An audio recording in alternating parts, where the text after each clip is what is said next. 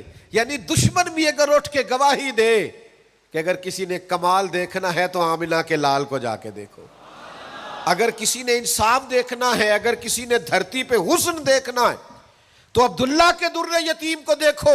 وہ بھائی آپ سمجھے نا, عظمت کردار کے وہ موتی جو حضور نے عطا کی. دیکھیے باہر والوں نے جب دلیلیں مانگی تو حضور نے معجزات دکھائے, اور جب اپنوں نے دلیلیں مانگی, مکے والوں نے, قریش والوں نے, اپنے قبیلے والوں نے دلیل مانگی, آپ نبی ہیں تو دلیل کیا ہے؟ تو اللہ کا قرآن کہتا ہے کہ محبوب نے کہا فقد لبثت فیکم عمرا من قبلہ افلا تعقلون, اور میں نے تمہارے بیچ عمر گزاری ہے ساری, تمہیں عقل نہیں؟ میں کوئی باہر سے نہیں آیا, میں نے 40 سال تمہارے اندر گزارے ہیں, میرے جیسا کچھ سچا ہے تو دکھاؤ.